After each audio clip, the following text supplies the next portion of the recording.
to trade all the days from this day to that for one chance, just one chance, to come back here and tell our enemies that they may take our lives, but they'll never take our freedom!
Welcome to Anti-Tyranny News Radio here on UCY.TV. Thank you for joining me this evening. Just a little bit of news kind of start off here. Out of Fox News, Washington turbulence rocks stocks. Dow closes down more than 370 points amid latest Trump controversy. And many of you already know what I really think of the stock market. It's something, there is a relevance that needs to be looked at when you look at the stock market when it comes to, are things going to get worse? You know, if you have a 401k, if you want to know what the Fed might do. But when it actually comes to the actual health of the economy, it does not reflect that. But when it goes bad, the economy follows. When it goes good, the economy kind of levels off. It has to stay good for a long time before the economy ever picks up to match what the stock market's doing. But it does help create bubbles, so we know that. Really what I want to start off with is something that you're not seeing from the mainstream media, really. They're not talking about it, and you would think, being as left leaning as the mainstream media is, they would play this up to their liberal base, but they're not. They're not covering this part. Instead, they want to chase this whole Trump deal, which we'll get into that here. Again, why they're claiming the stock market's doing what it's doing. But this something that alternative media is covering and doing a really good job covering it, is what Jeff Sessions had come out and the Attorney General basically wanting prosecutors to maximize penalty for drug offenders, regardless of the threat they pose. And I'm going to start off with the Ron Paul Liberty Report, but I do have quite a few articles here I want to covering this, and then we'll kind of get more into the whole Trump deal. But I really wanted to focus on this because mainstream media isn't, and they're focused on something that I believe is, in a lot of senses, a lot less important when it comes to the lives of people in, everyday America. And there's another little catch to this. Someone that is being considered to head Department of Homeland Security. So we'll get into all that. But let's go ahead and dive into this Ron Paul Liberty Report right now. And we'll cover this Jeff Sessions crackdown that he wants on drug offenders.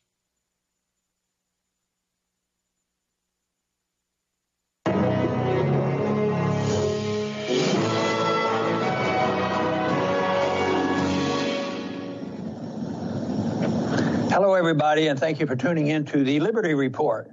With me today is Daniel McAdams. Daniel, good to see you. Happy Monday, sir. Good to see you here today, and I want to talk a little bit about the renewed effort in the drug war. People are still using drugs, still a lot of problems, still a lot of people in prisons, there's still a lot of addiction, society is sick, so what we need is an authoritarian approach to this. There was a time when the do-gooders recognized that alcohol was a horrible, horrible thing, so they did prohibition. They tried it for 13 years, found out it made it much worse.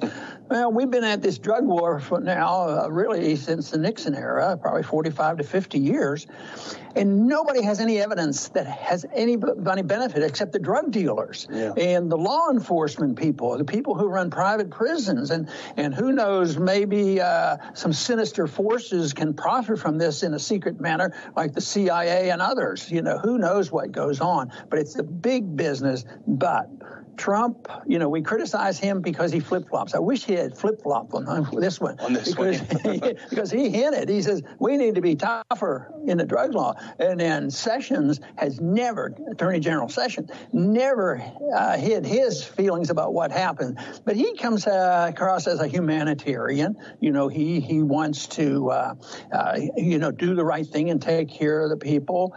And I believe he's very sincere. But he hasn't read history.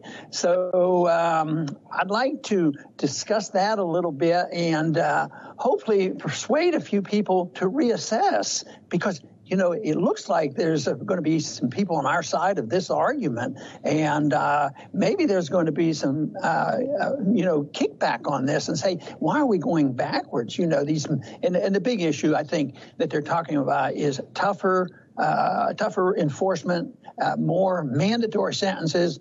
There used to be a time you got caught with one marijuana cigarette, you got put in with criminals for years. It was horrible. And there was progress made in spite of the Republicans just determined never to admit maybe there was some progress in this area under Obama.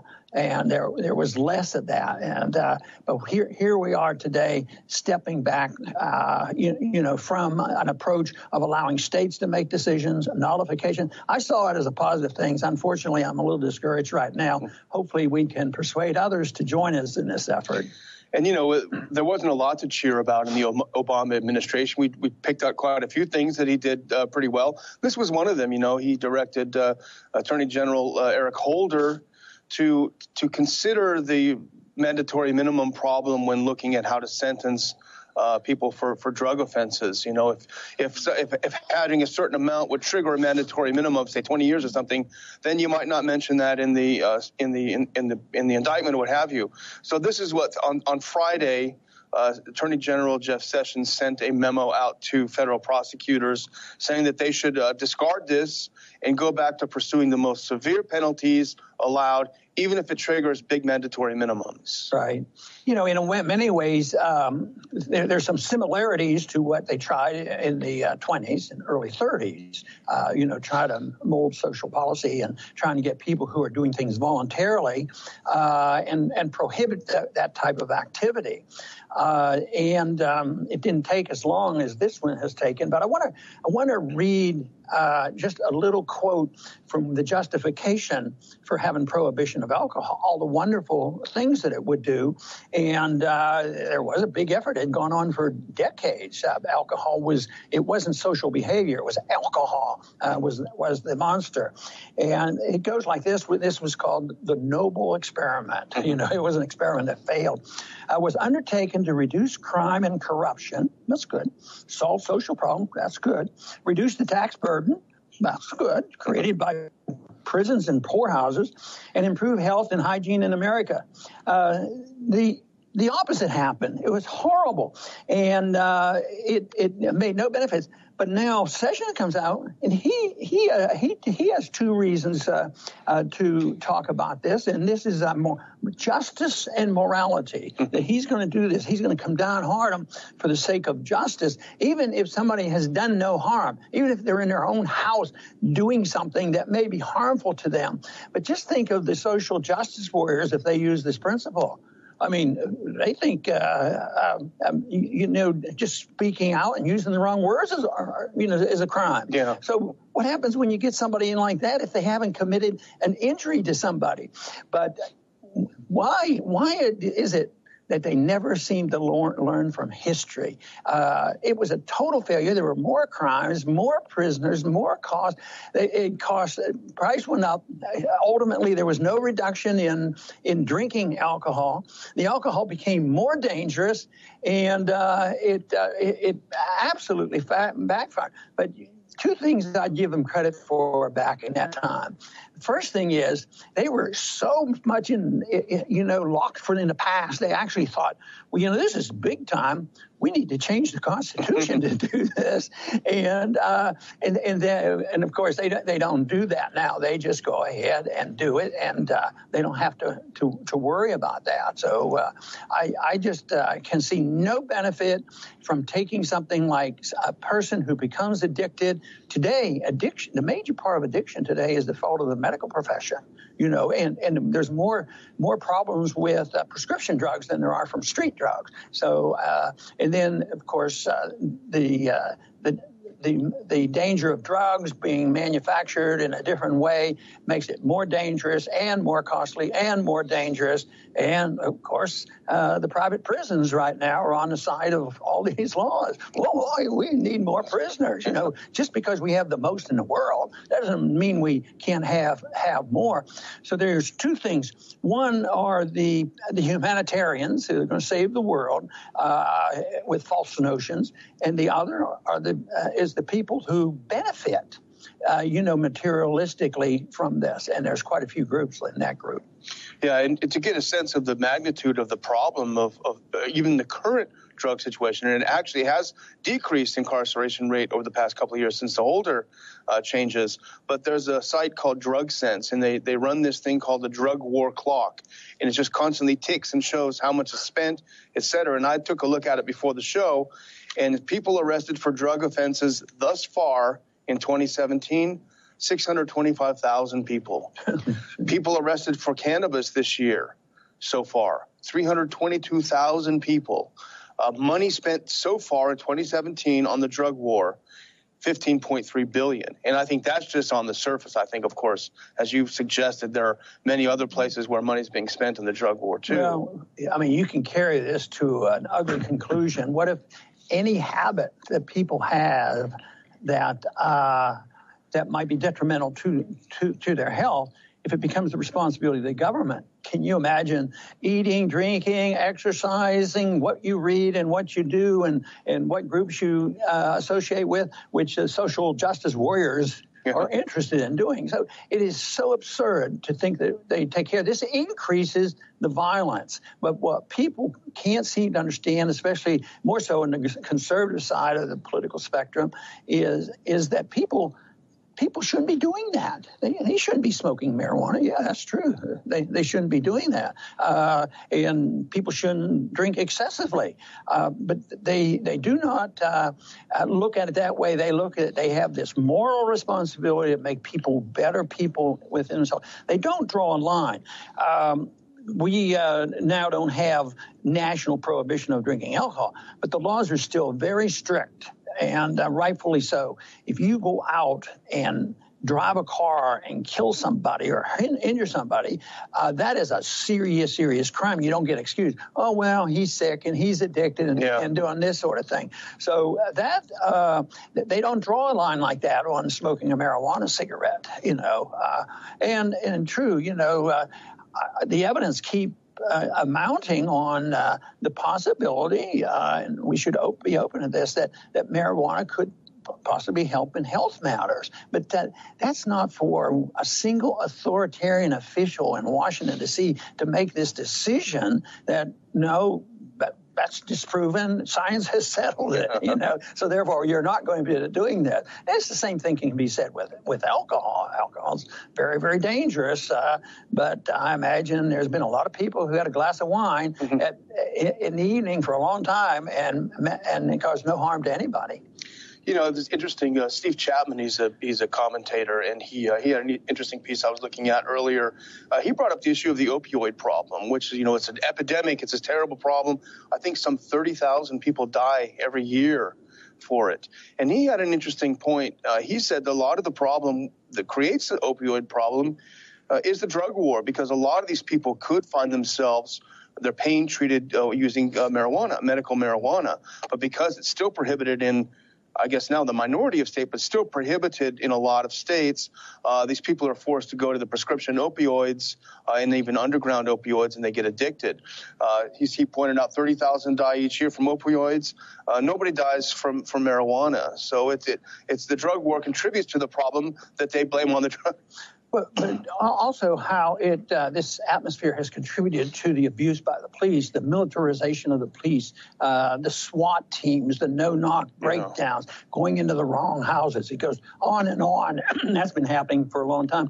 And the surveillance that goes on, it's an excuse. Well, if these people are bad people, we got to catch them, so we better surveil them. And, it just goes on and on.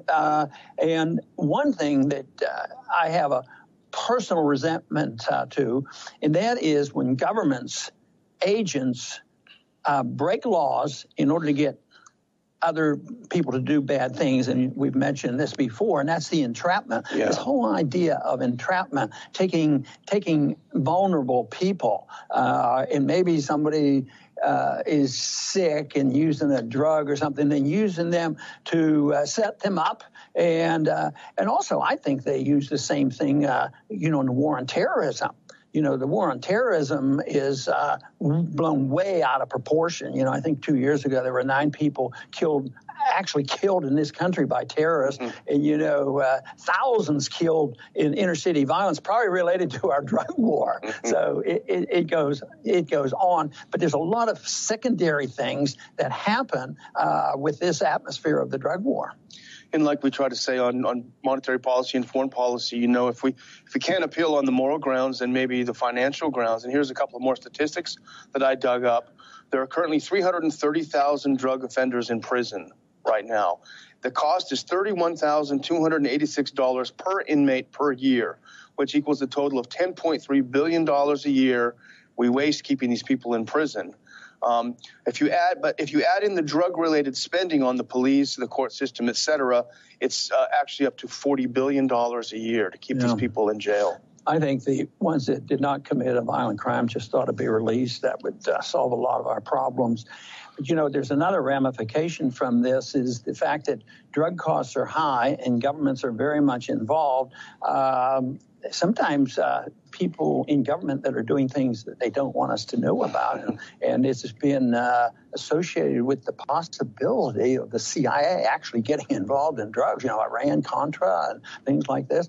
And, as bad as the Taliban may be in some of their beliefs and how they run their society, they didn't like opium. They got rid of it. There was no opium in there until we invaded them and took it over. Then all of a sudden there's a big business. Well, where are all these profits going? These profits go somewhere. Somebody said there's a big coalition to keep these drug laws on. It's a coalition with the religious fundamentalists who are the ones who for good reasons want people not to use drugs. Then there's also the drug dealers. The drug dealers don't want to get rid of these laws. What if the price came down and it was sold like alcohol? Alcohol is a deadly drug. It's still probably the most deadly drug in the country. But nobody goes out trying to check and see if a 10-year-old, obviously, a teenager out, well, he got a 6-pack of beer. Yeah. So where did he get it? They don't do that because it's not quite like getting marijuana. I've been told alcohol is legal and teenagers have a harder time getting alcohol than they do marijuana, and that's sort of scary. That's probably true. But I wonder about attitudes. We talked about it a little bit before we started. It seems like the attitudes have changed. A lot of states now are allowing medical marijuana. Some are talking about decriminalizing even recreational marijuana. I think we may even have a recent poll that was done by Gallup, if we have it, that shows the changing views of Americans. And this isn't new. It's a couple years old, but 67% of the people asked were in favor of providing treatment. Only 26% of the people thought that these drug users should be prosecuted. So that, I think, is significant, and it makes me wonder if Jeff Sessions may be really out of touch. And here's probably an indication of Sessions' attitude. Hopefully it softened a little bit. You may remember back in '96 when he was Alabama's Attorney General, he supported legislation to establish mandatory death sentence if you're convicted twice for drug trafficking, even marijuana. Not only did I think there was a minor victory, in the last administration, but regarding the war on drugs, because they softened their stance in less mandatory sentences. But there was a major victory for the principle of state nullification of federal laws, which is, I think, what is going to come. As the federal government becomes more inept and unable to take care of things and unable to even pay the military because of the financial crisis that come, I think there's going to be a lot more responsibility put on the states, and just recognizing that the states could nullify all the bad regulations. Let's think if the iron fist that the federal government holds over the states, whether it's education or highway, it's always, we give you the money, and if you don't do what we tell you, we're going to take away the money. Medical care, that sort of thing. It happens all the time. It's always take the money, become addicted. If not, we'll take it away. What if they lose the power to give this money? Nullification is going to be very, very popular. And this was a good example of nullification. The states just decided we're not going to enforce it. And of course, the administration decided they weren't going to send out another army to try to enforce it. But this looks like they're going to resuscitate, the drug army to, go out and try to round up everybody that's been involved. Very, very dangerous trend. We were moving in the right direction. I sort of hope that the success of Sessions and Trump on renewing this drug war is a total failure and a different approach. They just either don't understand, or they don't want to understand, or there's special influence, or they haven't looked at history. But even with this, humanitarian instinct, they shouldn't get a pass on that. If humanitarianism is based on false assumptions, it's not much good. They become non-humanitarians, actually, when they just abuse liberty. And I think the final thing I would say, I think the key is really the conservative anti-drug people have to understand, have to come on board, like you've said, on the moral issue. Shouldn't take drugs. It's bad. It's terrible. But just like our interventionism overseas, the drug war doesn't work. So there has to be a better way. Well, let's hope we get more people to join us in this effort. And it's something I've been optimistic about over several decades. I said someday we're going to wake up in this country, just like the country woke up in 1932, 1933, and say, hey, this prohibition of alcohol isn't working.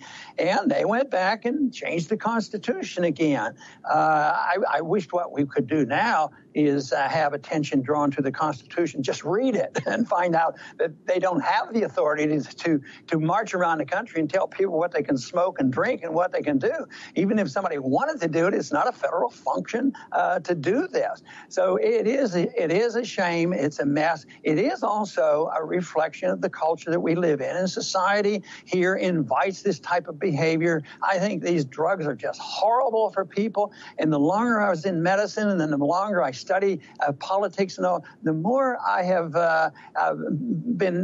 have become more anti-drug use, because I think the medical profession hasn't done a good job on it. There are times when they emphasize, the use of pain pills, and then people dying with cancer can't get pain pills. I mean, it's way out of control. It's personal responsibility that we have to have renewed.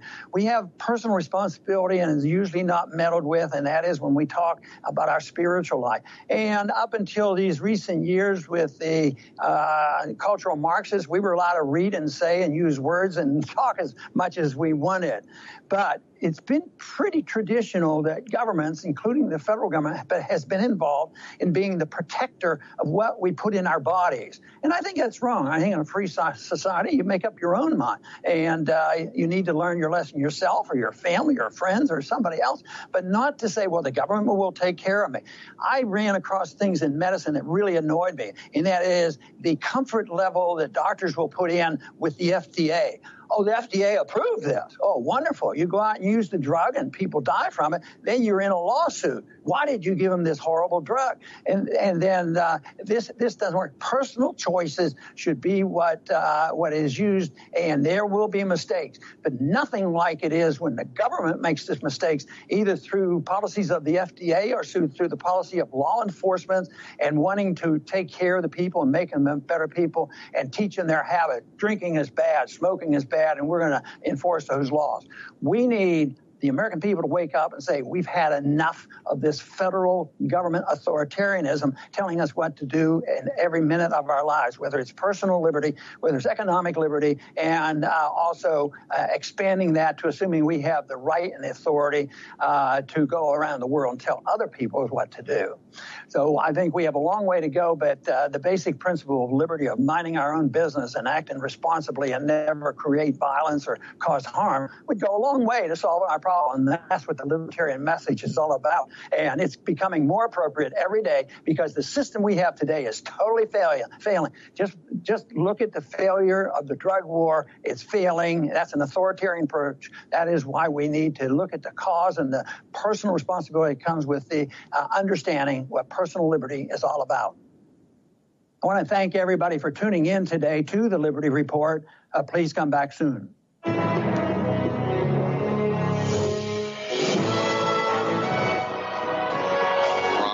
Liberty Report, RonPaulLibertyReport.com, and Ron Paul Liberty Report on YouTube. Check them out, subscribe.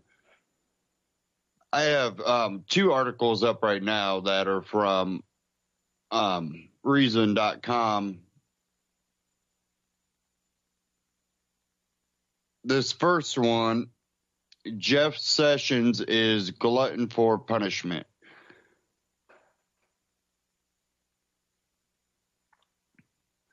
Says here, as a senator, Jeff Sessions helped kill bipartisan legislation that would have made federal drug penalties less mindlessly draconian. As Attorney General, he seems determined to make those penalties as disproportionate as possible, instructing federal prosecutors to pursue the most serious probable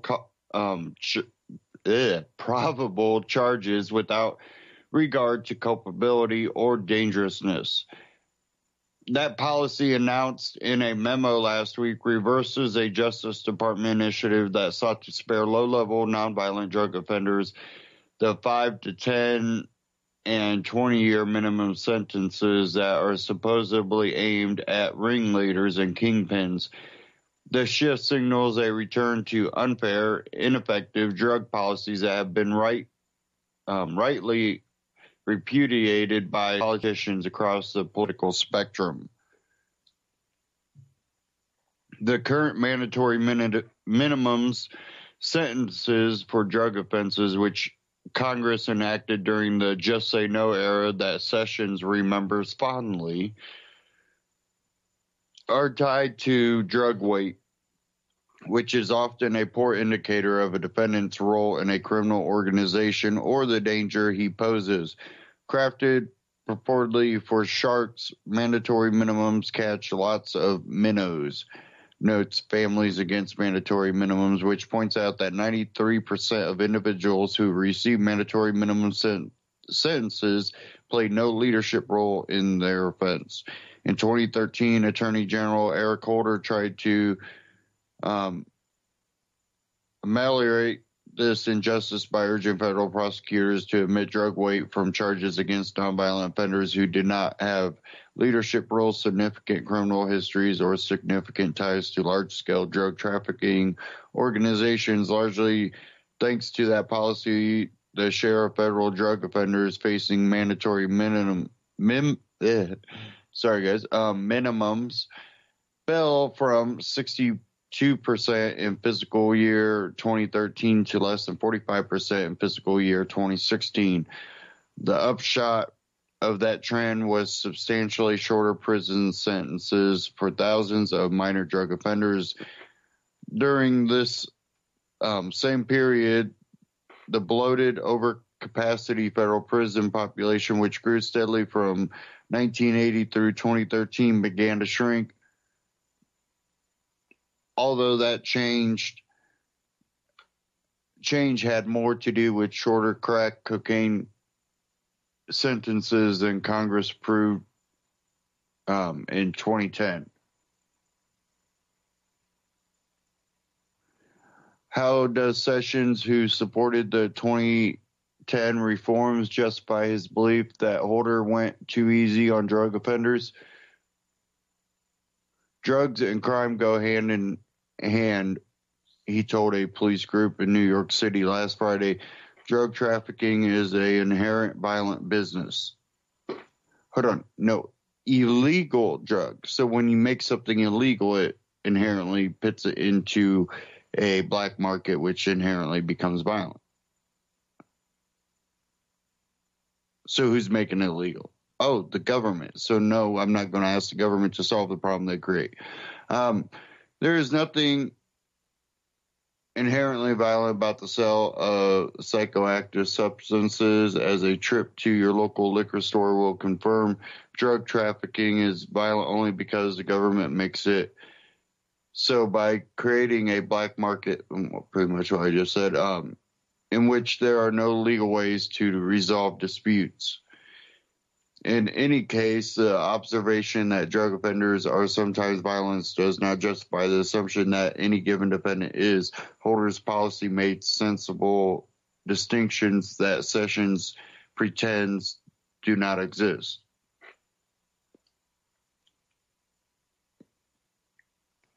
Senator Tom Cotton, Republican from Arkansas, another proponent, prominent opponent of sentencing reform, is equally oblivious. Responding to Sessions' memo, Cotton said, "I agree with Attorney General Sessions that law enforcement should side with the victims of crime rather than its perpetrators. The stance obscures the difference between peaceful, consensual transactions that violate no one's rights, such as the exchange of drugs for money, and predatory crimes with specific identifiable victims, such as robbery and murder. Even if you don't think this distinction makes drug prohibition inherently unjust, it is surely relevant in deciding what punishment someone deserves." The practical impact of Sessions' memo will depend on how federal prosecutors around the country respond to it. But by establishing a new default rule, which prosecutors are supposed to depart only with permission from their supervisors and a written justification, Sessions is pointing the way to longer prison sentences for many people who pose no real threat to you or me. And you can read the rest of that article. Jeff Sessions is a glutton for punishment at reason.com. I want to go to another one here, though, from reason.com. Rand Paul, surprised by Sessions' support for harsher sentencing, won't stop fighting for reform. Kentucky Senator Rand Paul, a supporter of bipartisan criminal justice reform efforts, said that even though Attorney General Jeff Sessions' sudden lurch rightward on mandatory minimums caught him off guard, nothing is going to stop the most libertarian Republican member of the Senate from trying to pass a limit sentencing bill. To that end, he and two of his Democratic colleagues have reintroduced the Justice Safety Valve Act, a bipartisan bill that would allow judges to sidestep mandatory minimum requirements if certain extenuating circumstances apply. Still, Sessions' apparent charge or change of opinion on sentencing is dismaying, said Paul. It shouldn't be, knowing his history. Really, it surprised me how much Sessions is going in the opposite direction, Paul told Reason in an interview.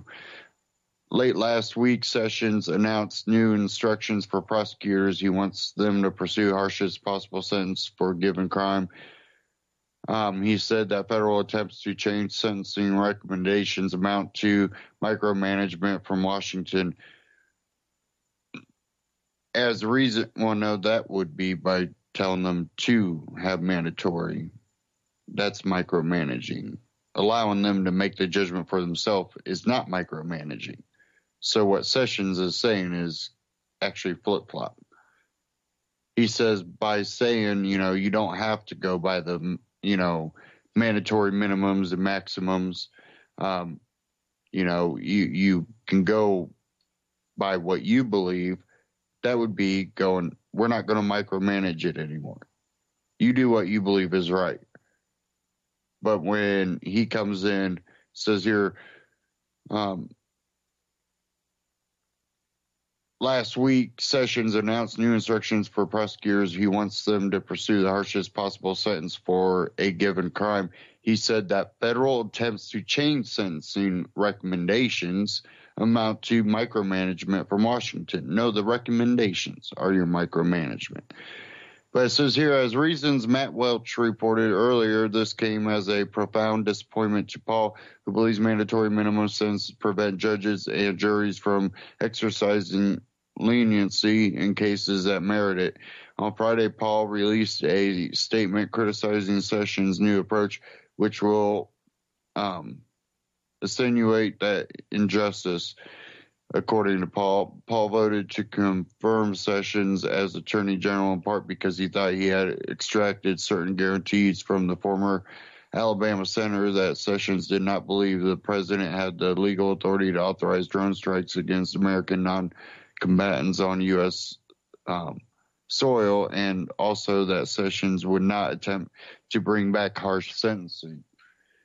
When asked if Paul would attempt to talk to the administration about harsh sentencing and dissuade Sessions from his new course, the senator explained that he believes the best option is the legislative one. Paul and Democratic Senators Patrick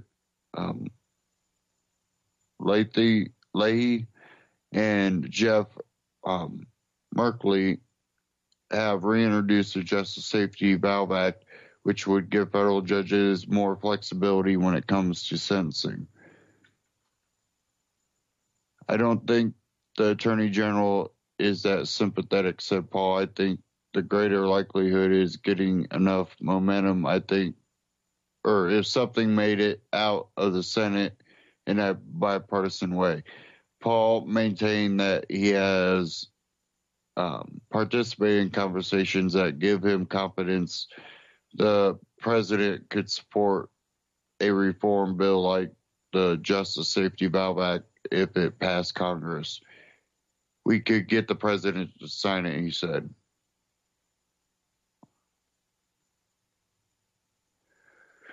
In an op-ed for CNN, Paul wrote, I urge the Attorney General to reconsider his recent action, but even more importantly, I urge my colleagues to consider bipartisan legislation to fix this problem in the law where it should be handled. Congress can end this injustice, and I look forward to leading this fight for justice. And that was from Reason.com, too. And, this goes back to the same argument, we need government to protect us. And, if you look at the amount of laws that we put in the book since the founding of this country, and, these laws were supposed to stop drug use, stop murder, stop, rape and robbery and assaults. And, it was supposed to resolve disputes. And after, hundreds of years of laws after laws after laws, the main argument I always bring up, have we stopped or almost stopped rape, assault, theft, murder, drug use? And people are like, no, all those are still pretty relevant today. In some cases, more relevant than in the past when there were fewer laws. So then my other question usually is, well, the next question is, well, if government doesn't solve these, has government in any way contributed to rape or murder or assault or theft, robbery, and have they had the same repercussions that would come for you or me if, we committed any of those crimes?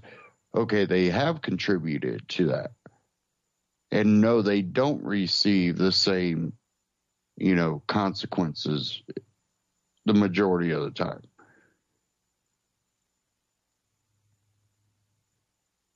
So my question is then, the argument that we need government to protect us from these things is basically an argument of a fallacy that you believe in.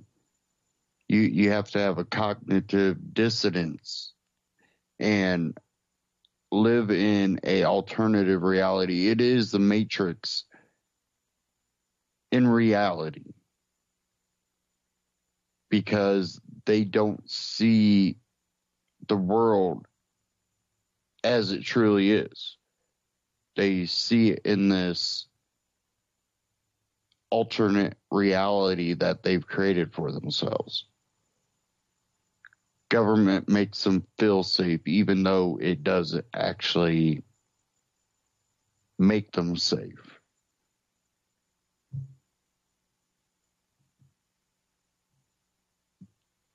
People will believe government should, be a part of healthcare, even though history has shown government has a lot of times made people sick intentionally.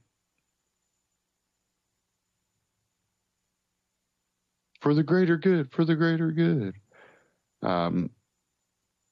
but we don't really see the benefits of that.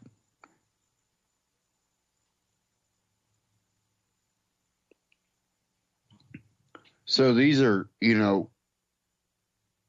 legitimate questions that we should be bringing up more. And for some reason, we have a lot of people that don't want to talk about these because it's uncomfortable. It's uncomfortable to be woke up from the Matrix. You don't want to believe what you're seeing.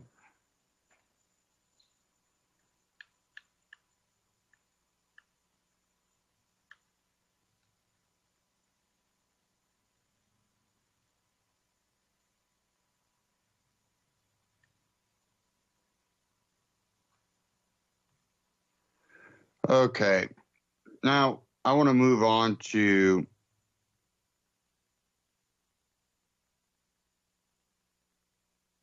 this Trump deal that we have going on right now.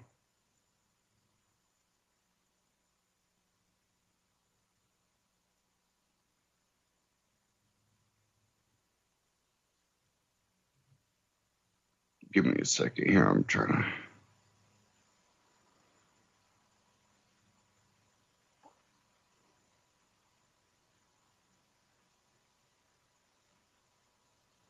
Sorry, I'm just having a small issue here. I'm trying to get it resolved.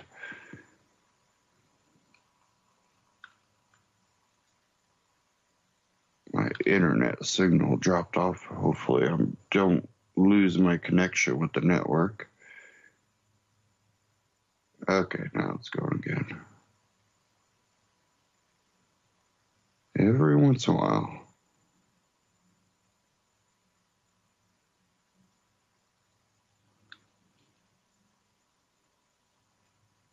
Okay.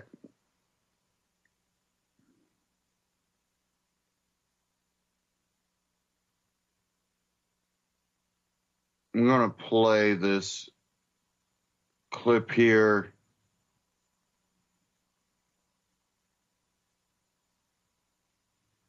And this is okay,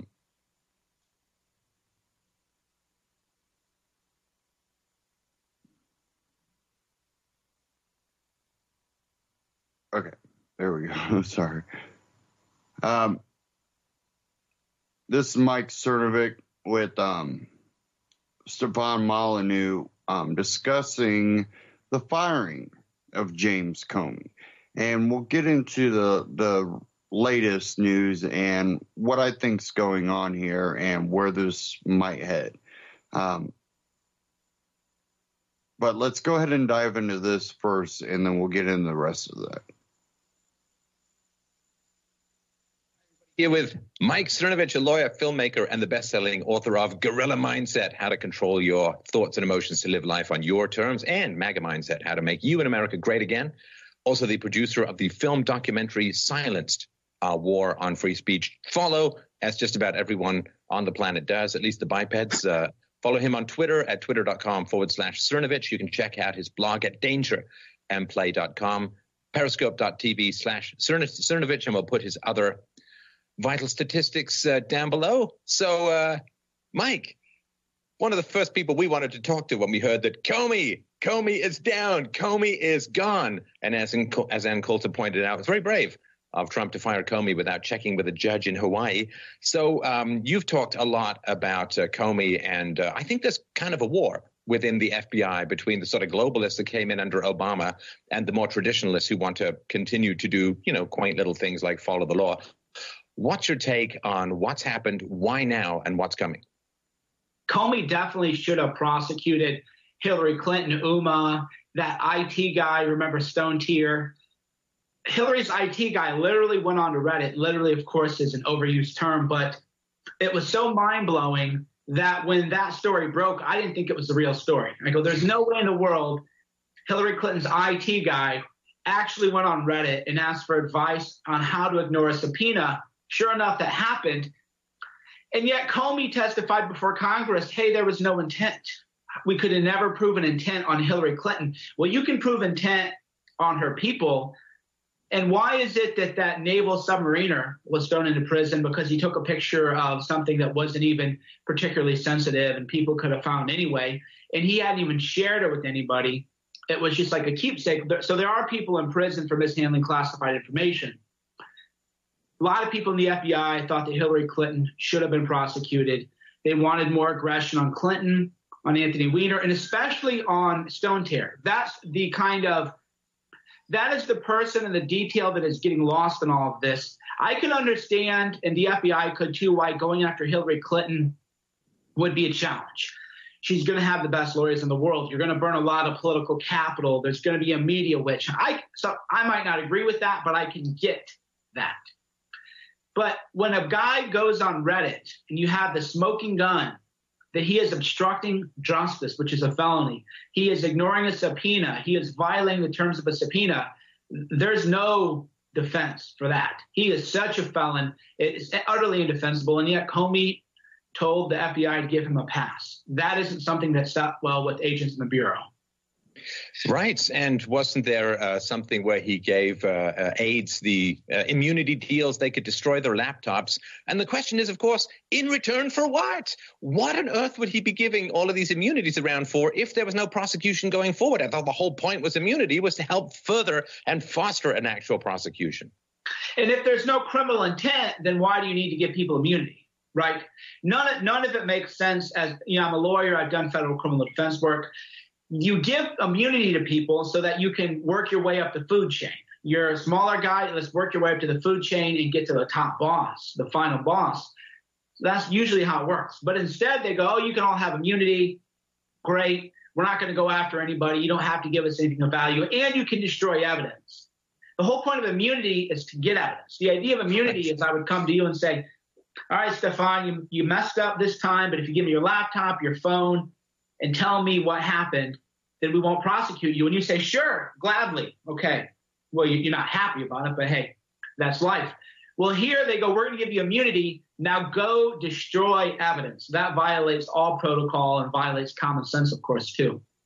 And the view, of course, from inside the FBI, and this guy was not a cop, right? He was not an FBI agent ever. He's just bungeed in for political appointees. What was he? Obama in September 2013. He was bungeed in by Obama. Not someone who came from field work, not somebody who came from the prosecutorial side in the FBI or in law enforcement.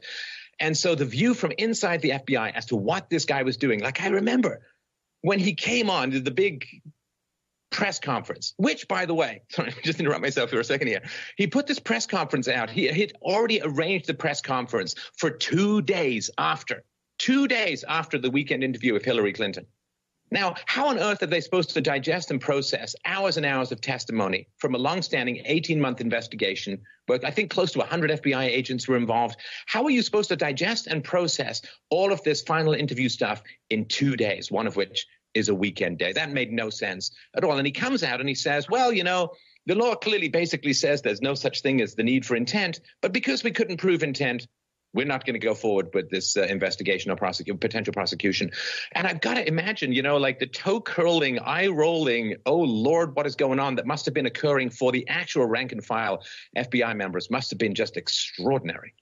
Well, it's a blow on their credibility because anytime – remember, in most cases, the only thing that's going to put you in prison is testimony of the officer. The vast majority of the time, there's no smoking gun, there's investigation.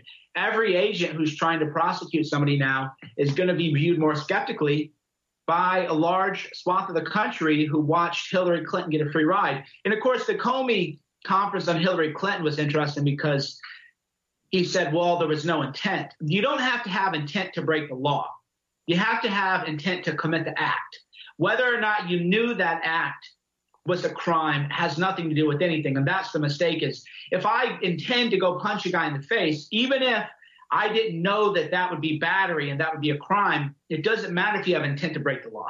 Did I have the intent to throw the punch? Yes. Okay. Hillary Clinton had the intent to destroy classified information, to hide classified information, to send classified information to Uma, who then gave it to Anthony Weiner, who's a pedophile and has child pornography on his computer.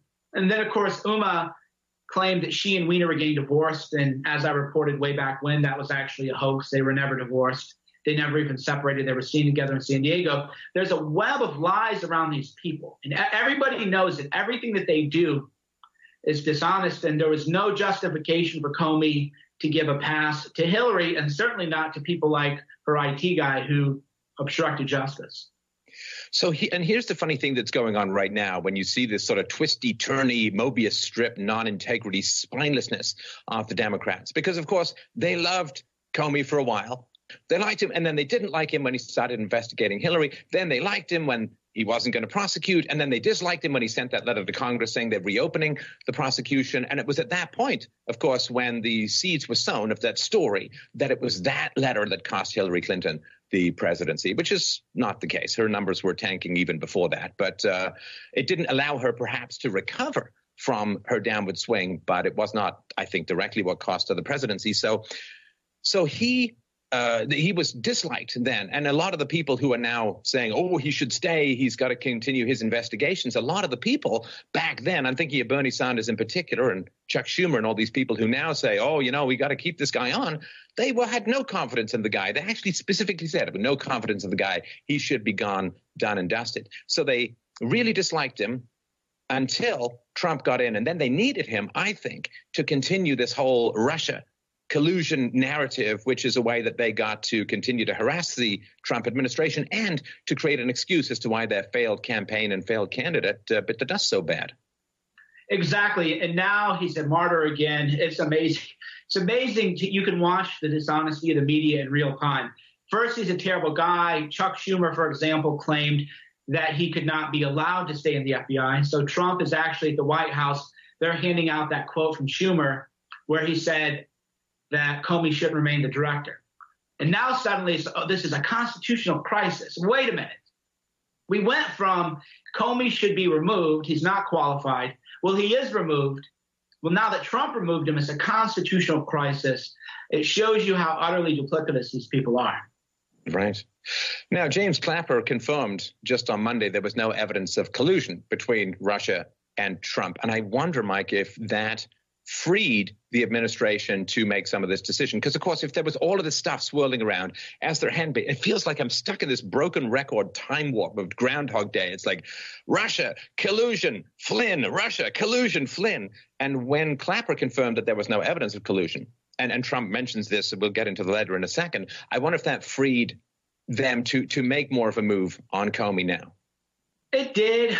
It definitely did. But I think that they're starting to see the media is going to lie anyway. So who cares? The narrative, regardless of what is said, is going to be Russia, special prosecutor. We need a special prosecutor, Russia, collusion. I've been accused of being an agent. Jack Posobiec has. Just everybody now is being Russian bots. Oh, my God. If a hashtag trends now, it's because of Russian bots. I read an article today in one of Canadia's leading newspapers, which they never interviewed me for, by the way, about Ezra Levant of Rebel. And I tweeted out April 13th, met with Ezra, haven't been this impressed with anybody in a long time. Wow, this guy, big things coming. And they talked about as if this was some ominous tweet instead of me just saying, yeah, no, the article is hilarious. I'll send it to you later. They talked about this spooky tweet that I sent when really it's just, no, I met a guy. We had coffee at a coffee bean. I was impressed with him. I think he's going to do great things. The end. And then they try to tie that into a conspiracy about the Macron links. Well, I met with Ezra, and then Jack is at Rebel, and then the Macron links happens. Russia, Rebel Media, Cernovich, Web of Lies. It really does, not to make light of mental illness because I've known people with it. It does remind you, though, of the schizophrenic in the movie with the thumbnails, right? Or the thumbtack. Beautiful Mind, yeah. They always have this scene where you think the guy's just maybe a little crazy and he leads you into his garage.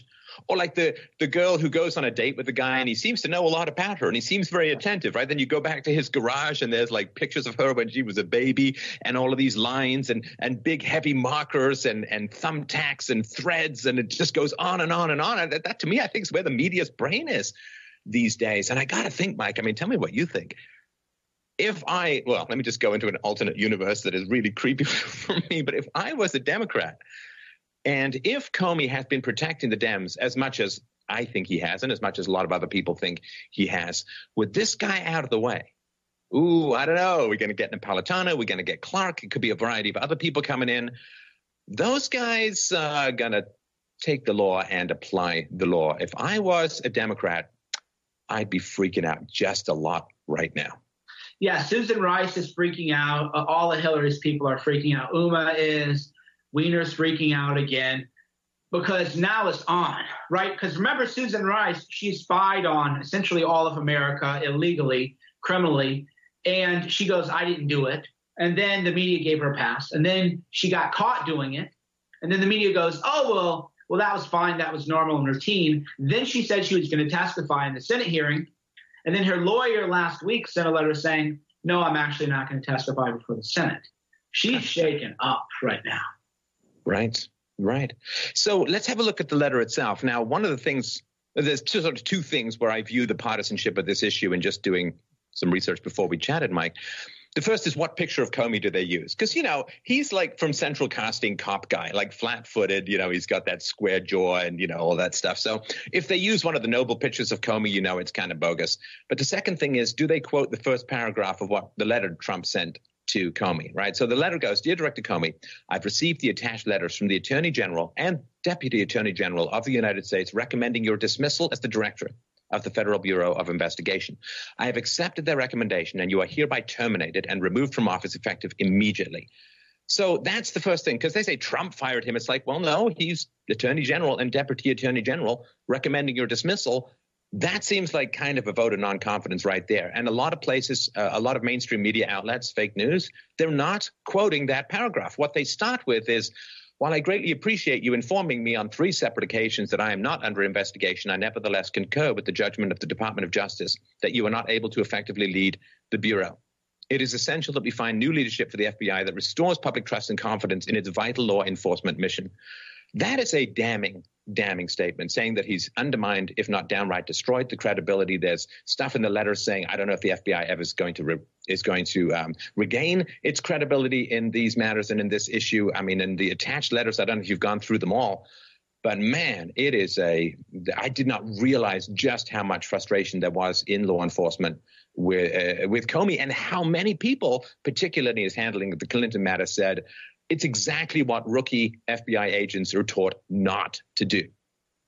Yeah, and I read also, too, in Attorney General Jeff Sessions' letter, they were upset that Comey, and you can't do this. You can't just tell the Department of Justice you can't do this case, right? So it was a weird kind of turf war territory. It would be like me saying, you know, Stefan, you can't talk about this subject anymore. I'm just going to talk about it, right? That is how much sense it made for the director of the FBI to tell the Department of Justice, no, actually the investigation's closed because I said so. You can't do that. And that is kind of an error that only a complete and total FBI rookie would have made. It doesn't. You can't bypass the chain of command and make these decisions. So that's another reason that Sessions was upset. There are some other things too going on behind the scenes that I can't really talk about, but there has been some more withholding of classified or mishandling classified information going on amongst McMaster, and that was given to Comey, and Comey has chosen to not do anything with it. So there's more going on underneath the surface too. Comey is just a bad guy. I even tweeted out the other day, Comey is the greatest threat to national security currently in America. And that's true. Not true anymore, thankfully. Well, of course, the precedent remains under the Clinton investigation that can be used to shield a lot of people who may be doing bad things with classified information. And that, I think, is a big problem as well.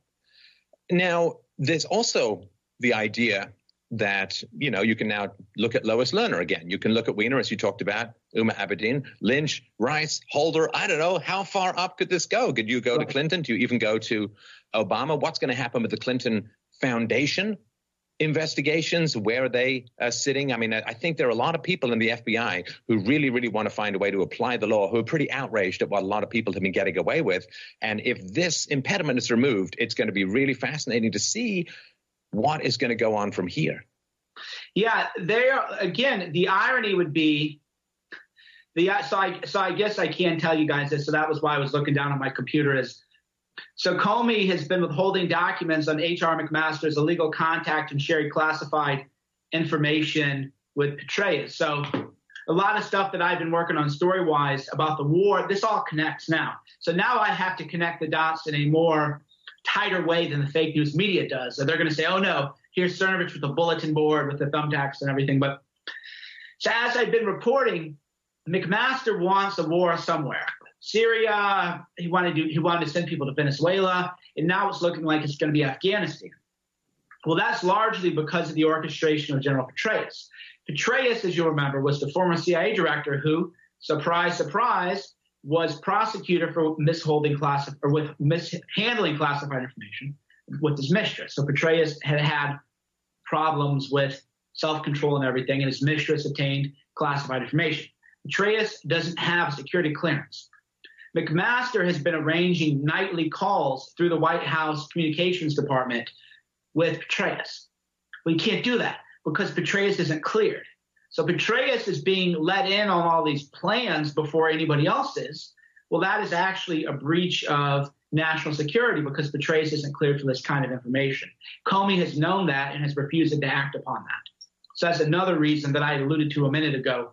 I just had to see if I had permission, if I could release it yet. Because you got to be careful how you release your stories, and then people can kind of triangulate. So I like to space it out. So that is another thing going on behind the surface. Right. I got to tell you, Mike, I think that people, not just in America, but I think throughout the West, are pretty sick and tired of this weird legal system that's like an inverse fishing net, you know, like all the big fish get away, but it catches all the tiny fish. I don't think it's possible to overestimate just how hungry people are for an honest, impartial, no one is above the law investigation of a lot of the wrongdoings that have been going on over the past half decade or a decade in American public life. And I just want to just put this out there. It's not even a question, but I do want to get your comments on it. That, to the Trump administration, whoever's coming in as the Attorney General, public trust in law, in law enforcement, is catastrophically low. I mean, certainly for some people, we got the Ferguson effect and all of the effect of the mainstream media, race baiting and policing in poor neighborhoods. But there is this sense that if you really, like if you commit small crimes and you're powerless, you're toast, you're ground up like hamburger. If you commit huge crimes and you're powerful, well, you get giant speaking fees and pensions, and the media and the law system will cover up for you. And sometimes will even attack anyone who dares point out the blindingly obvious of illegality. People are incredibly hungry to have a system and a country that they can love and respect again. And this could be a pivotal moment in draining the swamp and bringing back some genuine, fairly objective or even vaguely objective law and order to the American landscape. Yeah, the irony would be that everybody thought that some investigation would turn up wrongdoing on Trump, which they have nothing. After 6 months, they have nothing. The irony is that this investigation and foreign interference in the election will more likely show that Saudi Arabia played a major role through influencing people like Huma and Weiner and Petraeus and Clinton and other people. So there has been foreign influence in the election, primarily coming from Saudi Arabia. And the people know it. The people are catching on. People are burned out by the Russian narrative. Other than the most completely deranged people, everybody is like, okay, do you remember that Wendy's commercial when you were younger, like, where's the beef? They would show a little hamburger, right? They would show burger and a tiny little strip. Where's the beef? Where's the beef? Where's the evidence?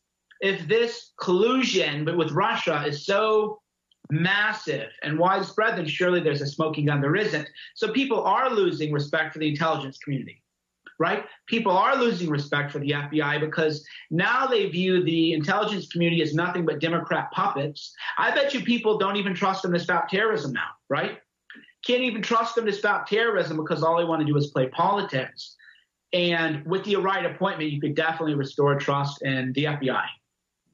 And I think that has to be the goal of the administration. When the public loses trust or loses respect for law enforcement, the country falls apart. I mean, it's a very tenuous link. You know as well as I do, and we talked about this in a previous show. It's a very, very thin line between civilization and barbarity. And one of the lines is an acceptance to obey rules because you believe that there's some moral content to them, that there's some fairness, some objectivity, some relationship between ethics and the law.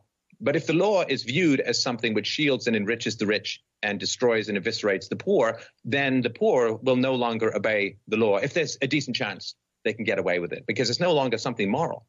It's like if your mom says don't have any cookies, but you don't know anything about tooth decay, diabetes, and becoming obese, you'll be like, okay, well, as soon as mom's not around, as soon as she's not around, I'm just going to go have some cookies, because you haven't internalized anything. It's just a rule that you don't respect, and when you're going to find any way to get around it or go around it. And if a country devolves into that kind of mindset, law enforcement becomes impossible, because it's like whack-a-mole where you're vastly outnumbered by the moles.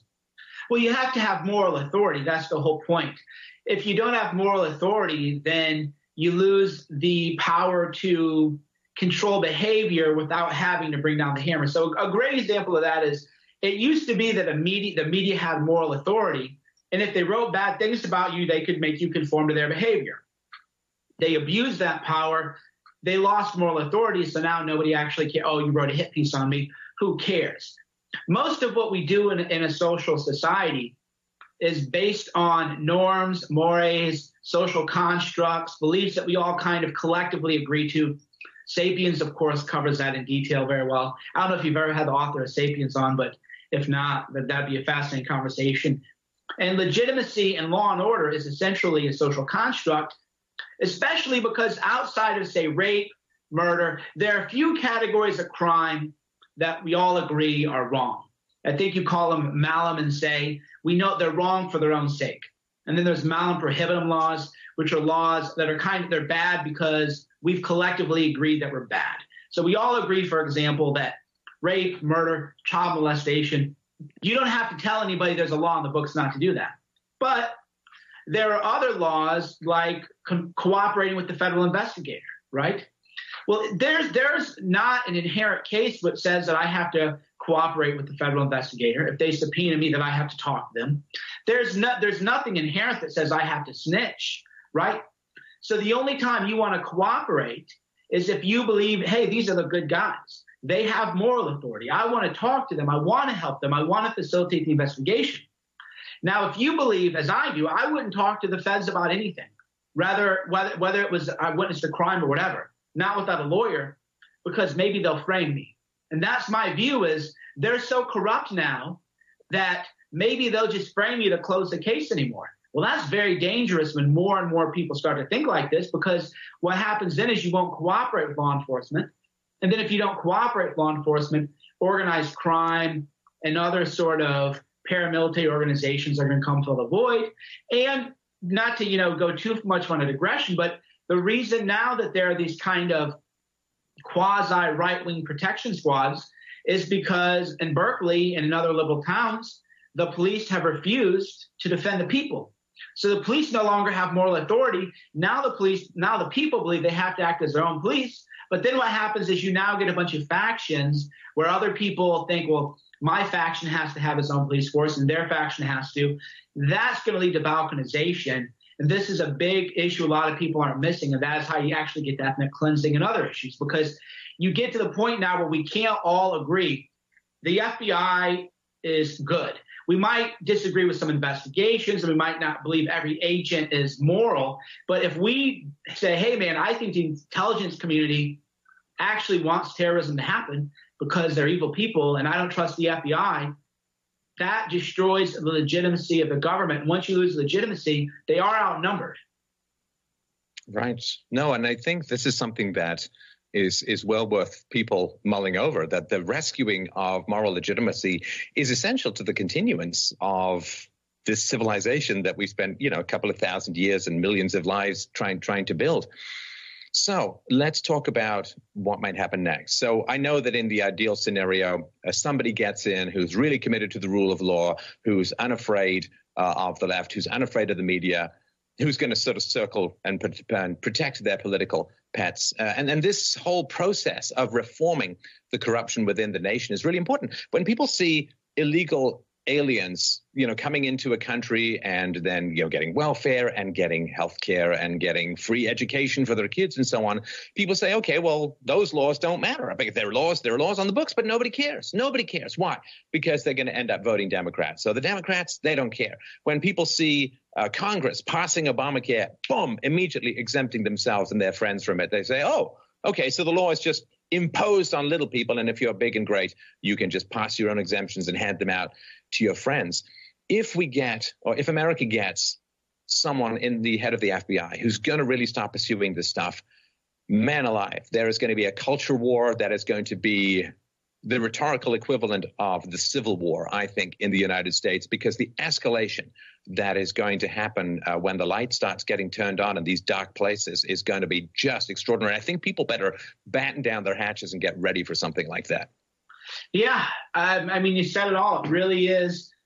I mean, if you think about it, people, a lot of your listeners are philosophers, so they think about it. But when you walk around, you realize the holds us together are largely invisible, implicit agreements that we've all made. Hey, I'm not going to take your property. Hey, I'm not going to do this. Hey, I'm not going to do that. And what holds that together is the rule of law.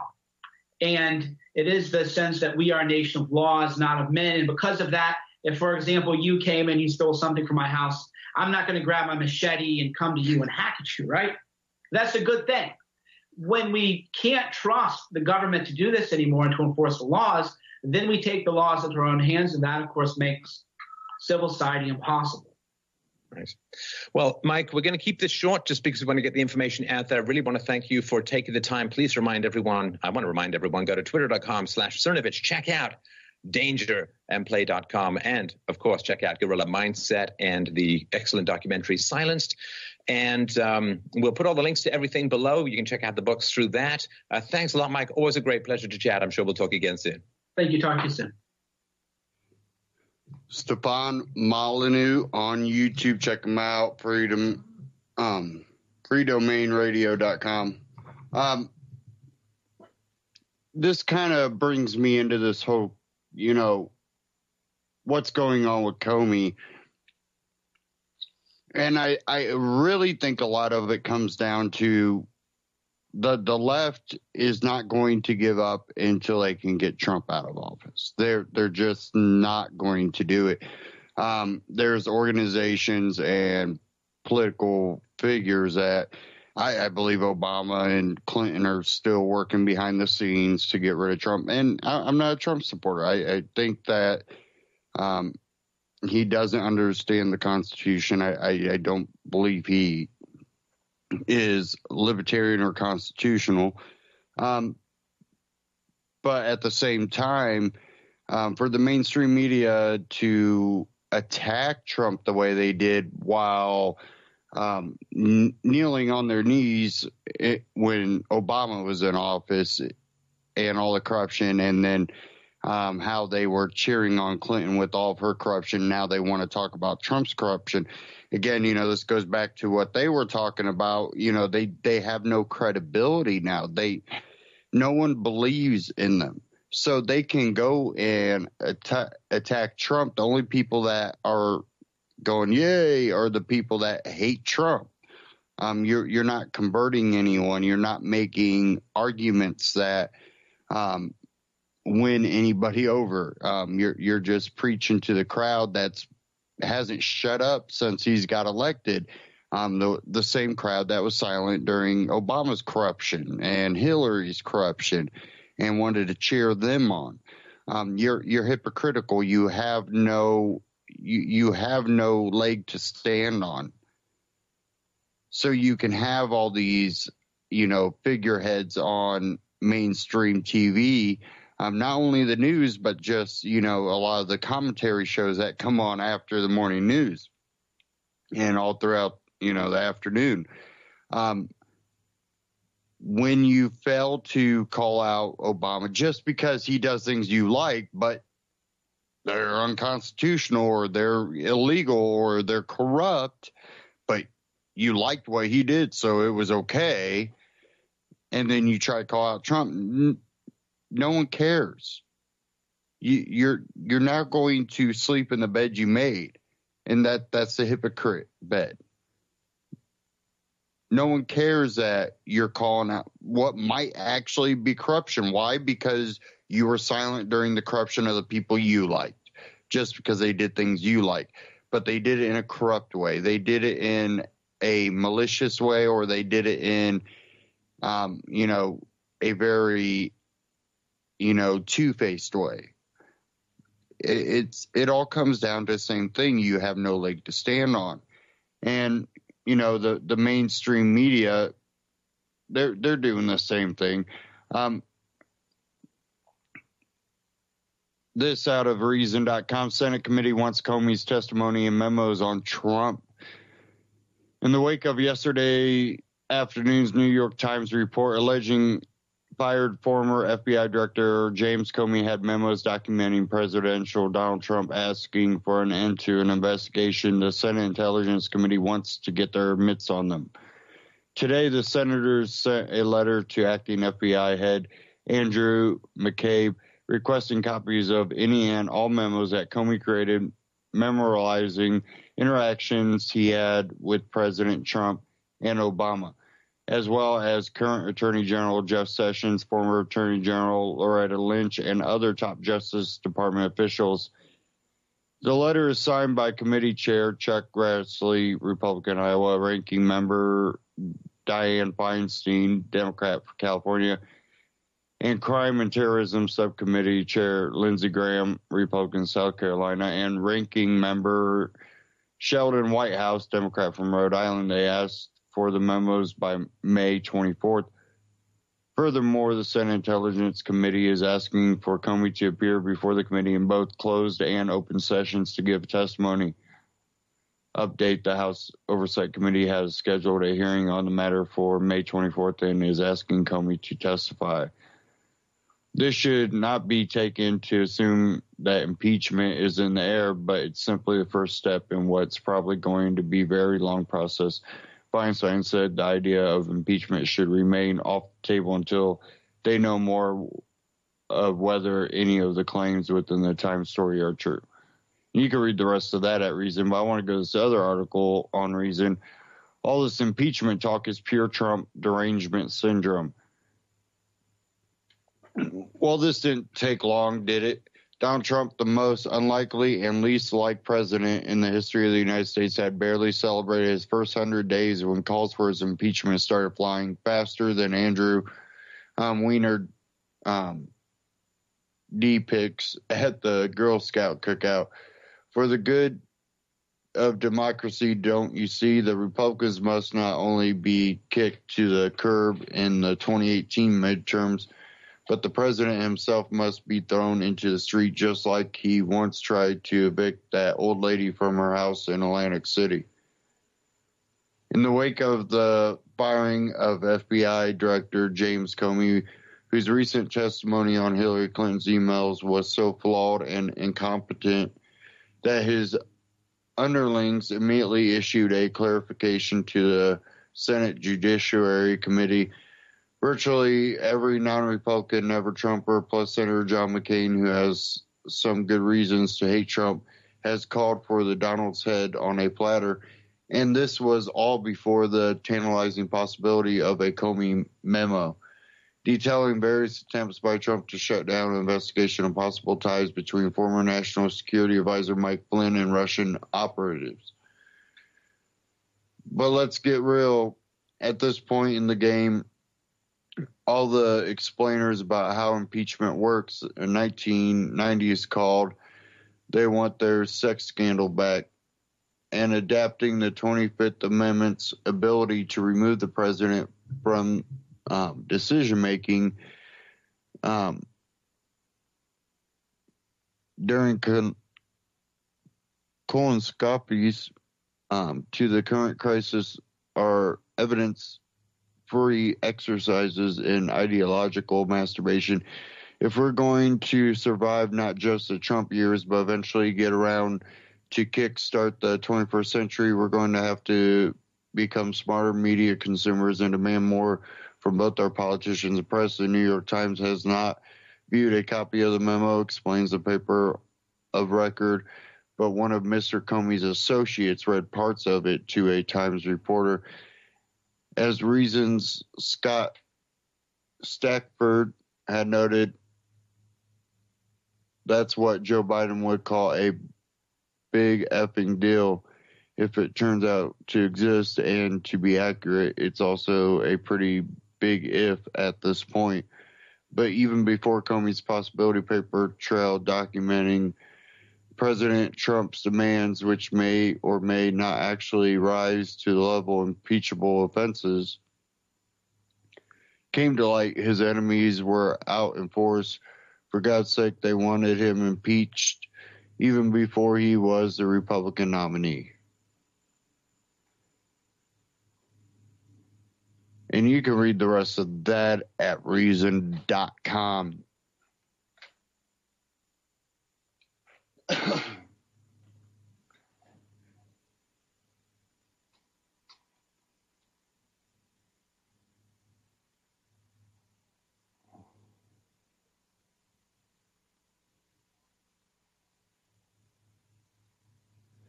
Now, we have all the speculation, and in the mainstream media is not treating it as speculation. They're treating it as fact. And already pushing the idea of impeachment before anything's known. You have Dianne Feinstein come out and go, oh, we should keep that open.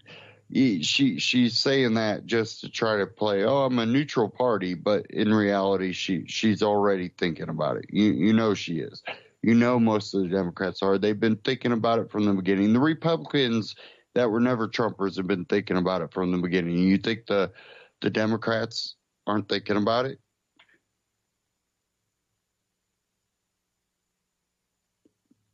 All sides have been trying to pull up any dirt from the day he took office. Any dirt. Well, before then, they were doing it when he became the nominee. They were trying to do it before he became the nominee.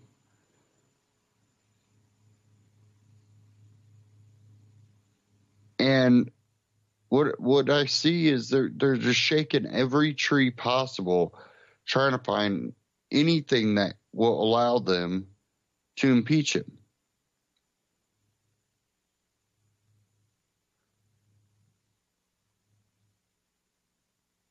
And at the end of the day, this is all a distraction because we're not focusing on what'll help the country and what'll hurt the country. We're not talking about freedom. We're not talking about, the everyday citizen out there trying to make a living, trying to provide for their family. We're not talking about that. We're talking about a president that has done some stuff already that a lot of us don't agree with, but hasn't even done anywhere close to what Bush, Clinton, Obama, any of them did.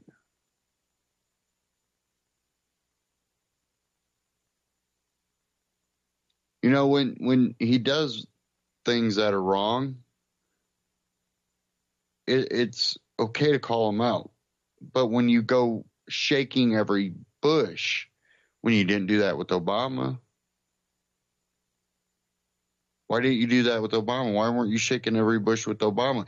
Anything that was ever brought up about Obama was automatically conspiracy theory.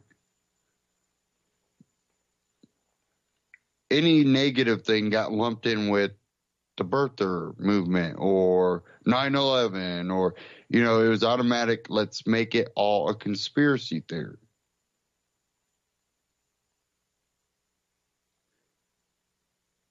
X-Files, this is all X-Files. No.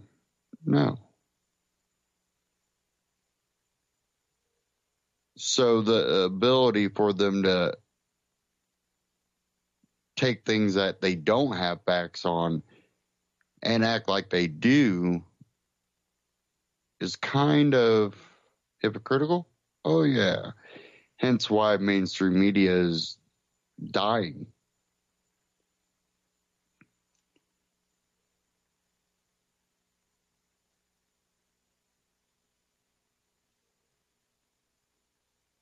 I had a short clip. If I can find it real quick, I'll play. I know we don't have a whole lot of time here, so I don't want to take too much time to find this.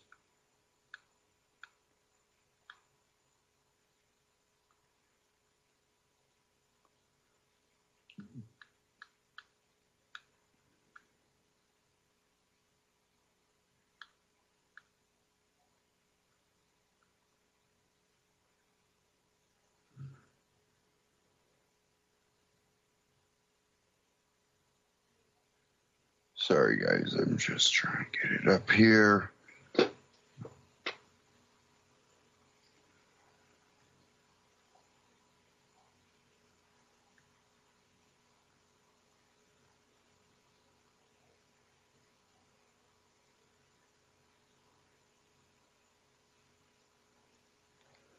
Okay. Now,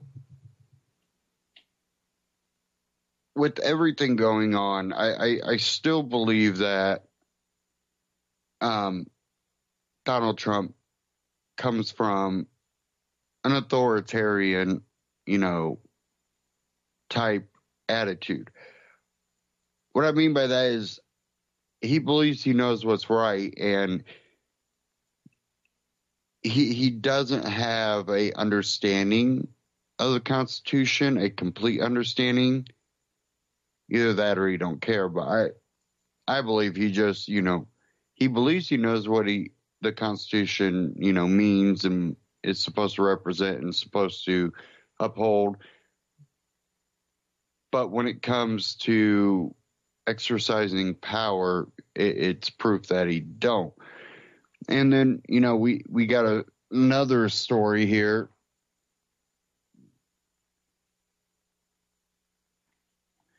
And it's another one from Reason. I just happen to have a lot from Reason.com today.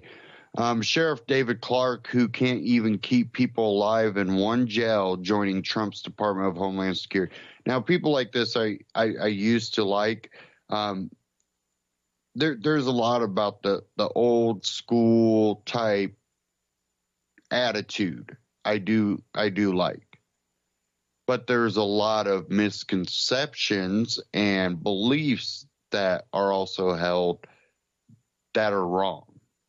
So when you combine those two, it becomes an authoritarian type deal where, like the drug war, things like that. But it says here, Milwaukee Sheriff David Clark, an avowed enemy of the Black Lives Matter movement, the fake news media, and basic civil rights for jail inmates, will be joining the Trump administration as an assistant secretary in the Department of Homeland Security. Well, that's no doubt good news for the citizens of Milwaukee, where Clark stands accused of allowing an inmate to die of thirst after being denied water for 7 days. It's a worrisome development for the country. Clark, a Trump surrogate who campaigned fiercely for the president, opposes criminal justice reform efforts supported by libertarian-leaning Republican congressmen like Senator Rand Paul, and is generally a civil libertarian's worst nightmare. So,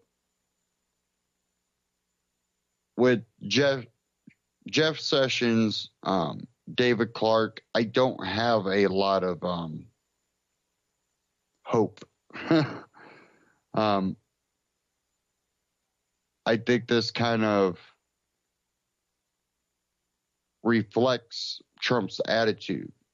He thinks it as a business, but he forgets you're not the true owner of this business. The people are. The Constitution is supposed to let you know that. Of course, we know presidents nowadays don't care about the Constitution, so we got to that point.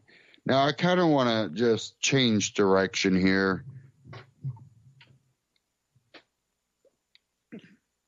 And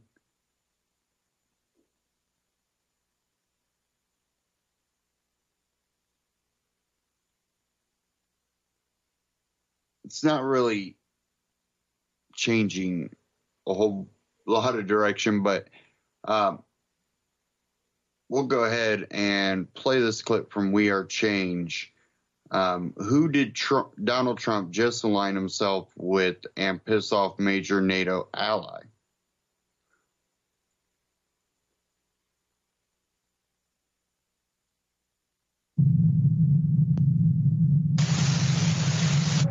Now, recently, Donald Trump made a very big geopolitical move that has pissed off a very influential, powerful member of NATO, Turkey, by aligning himself with their known enemy, the Kurds, and deciding to give them heavy weapons. This move will not only shake up the future of Syria, but also the Middle East. And to talk about the Kurds plus a lot more, we have Mimi, partisan girl herself, to give us a full breakdown on who the Kurds really are. And since the Kurds have been getting very favorable media coverage, especially from Western mainstream media, I really, Mimi, just wanted to ask you a very oversimplified question. Are the Kurds good or bad? Thanks for the question. Well, basically, the Kurds are the only force in Syria that have experienced good press from all sides. Everywhere you look, you always see them having female soldiers. They're fighting ISIS. They're supposedly protecting Christians and other minorities. And, you always hear that as a result of all of this, Kurds deserve their own state. But the situation is actually far, far more complicated than this. While, the Kurds are not actually one bloc. They're not just one thing. Kurds are an ethnicity that is basically an Iranian ethnicity, which is majority Sunni Muslim. They have other smaller Shiite Muslims as well as some tiny minority of other religions. But some of the Kurds are actually fighting for ISIS. In fact, this might explain why a lot of the regions that are contain ISIS are also regions where there's Kurdish population. So Kurds are not just one bloc. The Kurds, whilst it is claimed they're protecting Christians, have actually had a part in ethnically cleansing Christians from both Syria and Iraq. The Assyrian Christians in Iraq, as well as the Yazidis, have complained that the Kurdish Peshmerga militia would come into their towns and they would say, lay down your arms and we will protect you against ISIS. Or you can keep your arms, but you have to pay allegiance to us and the Kurdistan. Well, as a result, a lot of these people, they would lay down their arms thinking that the Peshmerga would help them. But as soon as ISIS comes in, the Peshmerga pulls out and leaves these disarmed people to be slaughtered by ISIS. This has happened to the Assyrian Christians and the Yazidis in 2016 and 2014 and recently. And this has been happening in Iraq, as well as the Kurdish regional government in Iraq has been expelling Assyrian Christians from their homes and bulldozing their homes. And when it comes to Syria, very similar stuff has been happening. The Assyrian Christians that are near the Khabur River were also disarmed and left to their own devices by the Kurdish YPG. And as a result, they, were pushed out by ISIS. And this is actually part of an agenda by Kurds to create an ethnocentric state. Basically, the regions that the Kurds are claiming is their land in Syria, Kurds are not even a majority in. So as a result, they wanted to get rid of every other ethnicity that exists in those regions, like the Assyrians and Arabs, the Bedouin Arabs. So they would allow ISIS to basically get rid of these ethnicities for them, as they have in Iraq. So it's not so much, good and bad. That's a very simplified view that we were basically getting from the mainstream media. But in order to sell this ethnocentric state, they have been painting it in the picture of anarchist Marxism. And so the Kurds that the U.S. is fighting alongside in Syria right now, the YPG and the PKK, the U.S. now admits, the State Department, I believe, or the DIA now admits that they're fighting alongside the PKK. They're actually anarcho-Marxists. And that is why a lot of Antifa and anarchists are going into Syria illegally to fight alongside them, because they believe that they're creating an anarchist utopia where everybody can have a gun. It's just this insanity. What they're really creating is an ethnocentric state. But the interesting thing is the United States labels the PKK a terrorist organization and has done for decades. But now they admit to be fighting alongside it. So here you have, since the end of the Cold War, communism is no longer so frowned upon. So the U.S. is now fighting alongside a group that it has designated a terrorist organization, which, given that the U.S. has been supporting Al-Qaeda in Syria for the last few years, I suppose, it's something that they usually do anyway. But this is something that hasn't been really talked about. And coming at it from, the liberals' perspective, the liberals support the Kurdish cause because they've been painted as though they've been victimized, they're stateless, they're communists, and they're anarchists, and hence we need to defend them. Look at them, they've got women fighting alongside them. And if you, from a nationalist perspective, people support them because they think that they deserve their own state. But the reality of the situation is Kurds haven't been in Syria for very long. I mean, there's two types of Kurds in Syria. There's a small minority of a few thousand of them that are living inside Damascus that migrated from Iran like maybe 600, 700 years ago. And they are very much assimilated to Syrian society. But then they are the newcomers, which are the majority. And they moved into Syria in multiple waves of refugees from Turkey, 1920, 1930, 1940, 1960. Basically, every uprising of Kurds in Turkey resulted in a wave of refugees coming to Syria from Turkey. And they are still, they speak their own Iranian Persian dialect, which is not actually historically part of Syria and Iraq and Turkey. In fact, if you looked at the old maps pre-1920, the areas that the Kurds occupy in Turkey used to be called Armenia. And the areas where they occupy in Iraq, 5,000 years ago, it was the Assyrian Empire. And the Assyrian people, they still exist in Iraq, in that region, that the Kurds are claiming is their historic land. But the reality is the reason why the Kurds don't have a state is not because Sykes-Picot forgot about them. It's because they do have a state. Their state is Iran, because the Kurds are basically the Bedouins of Iran.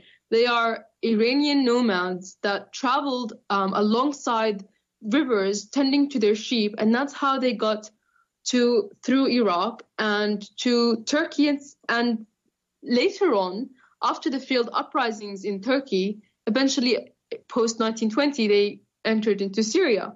And the reason they became so high in population number in Turkey is because whilst they used to live in nomadic lifestyles under the Ottoman Empire and basically tended to their herds near the mountains, in about 1910, Ataturk conducted the Armenian genocide. And Armenians at that time were the ones who were living in this east of Turkey.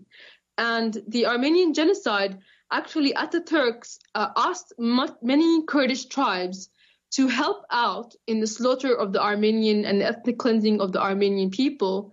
And in exchange, they were allowed to live in the houses of those Armenian people. Because the nomadic lifestyle, they usually lived in tents, whereas the Armenians, they actually lived in houses. So by helping the Turks ethnically cleanse the Armenians, they were able to take over their homes. And after that, they said, well, now we want autonomy or we want independence. And then the Turks said, well, now we're going to have to slaughter you as well. And so they became the next victim. But that doesn't change the fact that they didn't have any historical claim to that land. And they certainly don't have any historical claim to Syria. But now, we're seeing this 1.6 million Kurds try to take over 30% of Syria, even though, Syria, 22 million people are not Kurdish. So this is the situation. And the reason why the U.S. is happy to go along with this is because of the oil-rich region in the northeast of Syria, the fact that the Kurds will always allow them to build U.S. bases wherever the U.S. goes, Iraq, and Syria, because they're basically happy to work with any imperialist power if they're allowed to steal other people's land, and also because of Israel, because Israel has had a plan to create a Kurdistan for many decades now, and because it helps Israel, that's what they want it to be. Wow. And that's the speech. I already had a million questions and you started answering them as soon as you started talking. But the issue with the Kurds is very important to me because we've seen kind of the mainstream media portray them as these kind of ISIS fighters with women on the front lines. It was something that someone that I knew personally, an individual named Amir Taki, who was an amazing Bitcoin entrepreneur. He was a pure anarchist at heart and saw what the Kurds was doing and actually went to Syria to fight along the Kurds and to help them with their infrastructure. to go against ISIS, and this whole idea was portrayed to everyone. So I thank you for breaking down that kind of understanding of the Kurds in such a fine and precise way. Okay, that kind of cut off right there on the end, but that was We Are Change. Now, with the Kurds, there is something that wasn't really kind of brought out there is the whole Christian thing with the Kurds. There is a large group of Kurds that are Christians. They're Christian Kurds. They're believed to have been in that area from the beginning, which there's more people that they're Kurds, but, through generation after generation, they're diverse. I've seen the Kurds that are trying to get the Christians out. I've seen the Christians that have come out and said, thanks for, the Kurds for saving us. But then there's also the ones that, still fly under the Kurdish, but there are groups that are Muslim and they will go after the Christians because they have a similar belief that you'll find in ISIS or the Taliban, or, they still have that belief. They just believe they're the right ones. So, you have both sides playing this game that it's not going to turn out well for any side. But our biggest problem right now is probably the simple fact that we keep involving ourselves in a no-win situation. So in these situations, you're not going to have one side that if you pick that side and they win, you're going to be on the winning side, because there is, again, no winning side.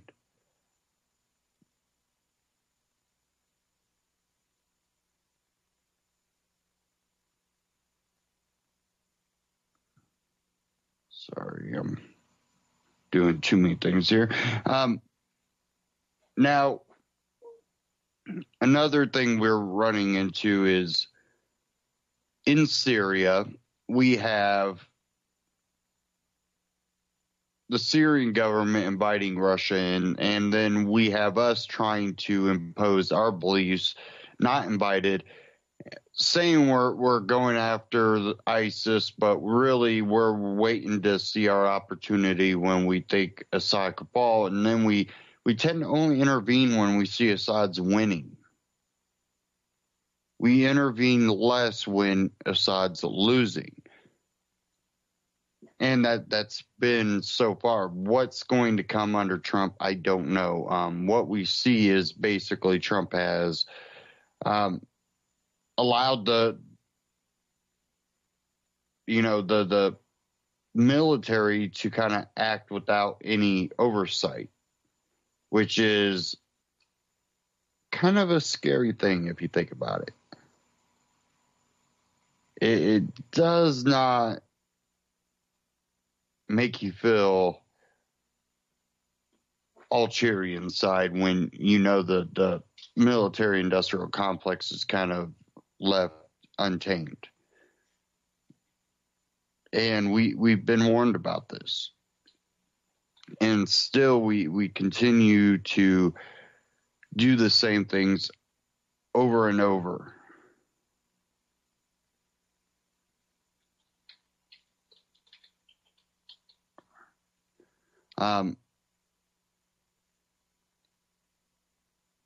With all the issues we have, we continue to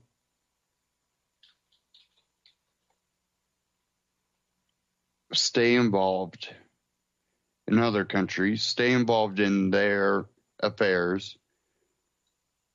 And then when it comes to our affairs at home,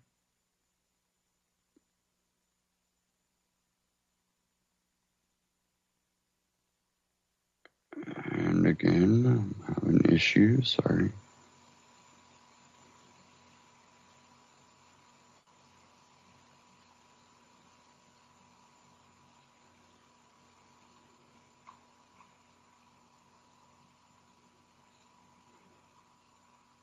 So we don't focus on our own matters when we're even focused domestically. We're focused on witch hunts, which if they do turn up something, okay, then we need to, really go after those issues. But when it's speculation and we have a 24 news cycle, that's 24 on a speculation. They're not making, factual arguments. They're making, if it's true, if this is right, if this is true, oh my, what could this spell? Oh no.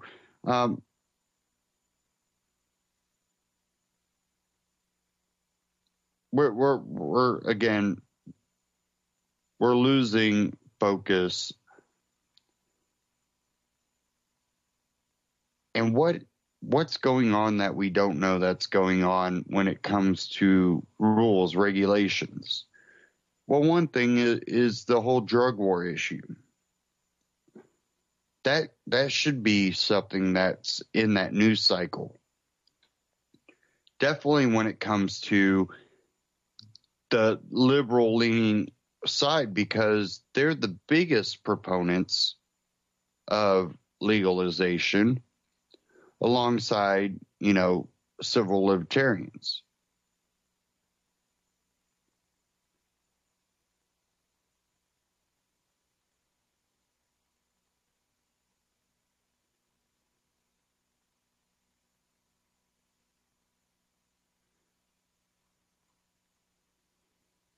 Now I know we are coming up towards the end of the broadcast here. I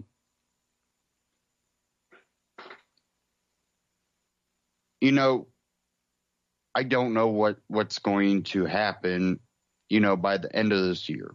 What's going to go on this summer? How's all this going to play out? But if this turns out to be all BS, the mainstream media is finished.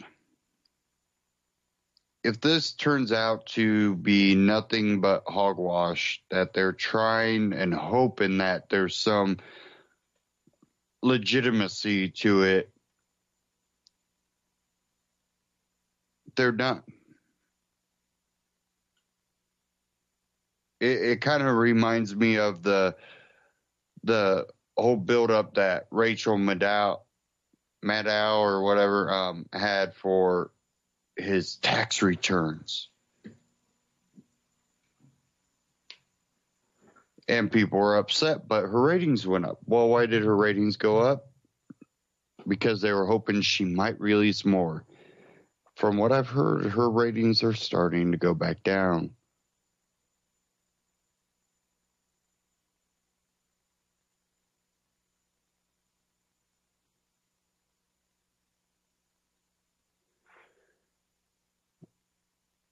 Now, what happens if a lot of this turns out to be true?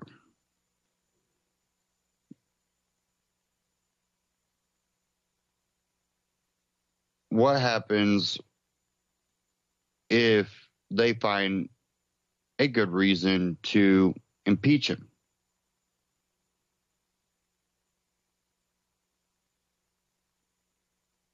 Well, I think that we're going to then be put in a situation where turmoil in this country can reach new heights.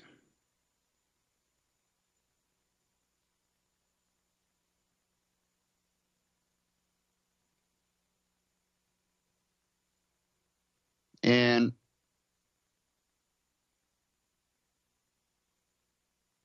if that turmoil boils over,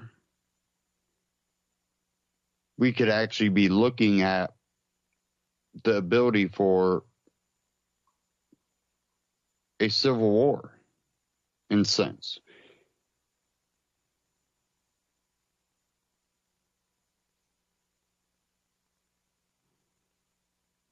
And I don't think it reaches that point. But has anybody been paying attention to all the talk about the next presidential election already? Kind of odd that they would even be talking about it now, but they are.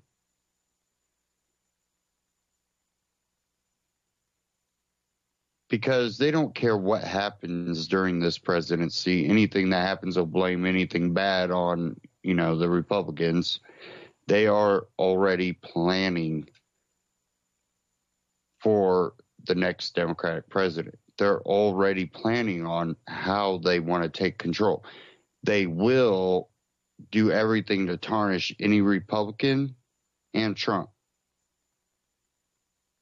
And if they win,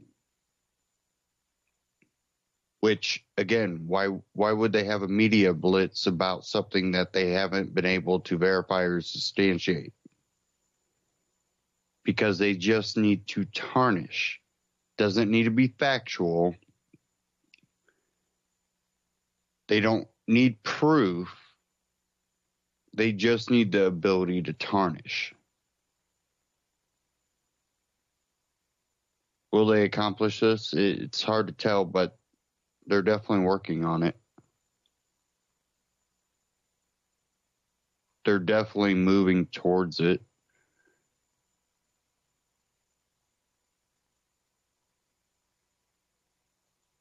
And who knows? They might reach it.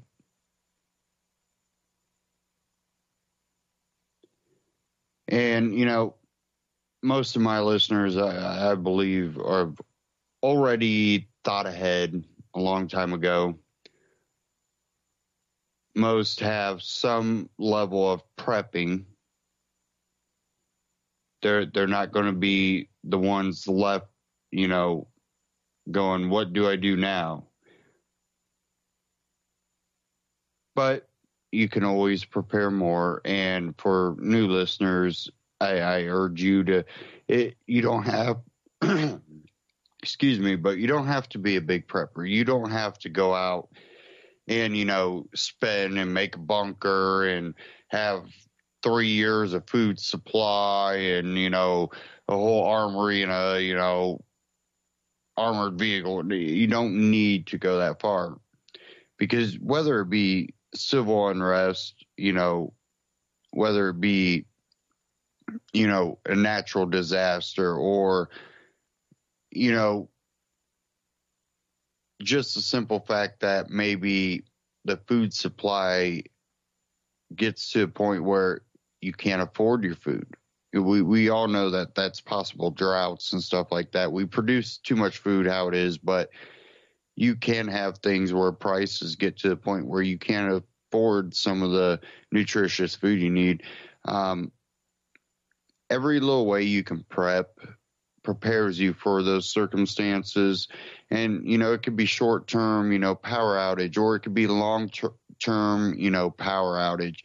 But you need to be able to prepare yourself. One of the companies that I personally like to shop through, they have survival gear. And one thing I love, because I have a little bit of a green thumb, is their non-GMO seed vaults that they have. They have, your herbal and your medicinal herbal and your vegetable, and, they have all these non-GMO seeds, which is another thing that I prefer is non-GMO. Eat what you want, but I prefer. But again, all this prepping gear, water filtration, and all this, that's My Patriot Supply, one of the companies that I've chosen.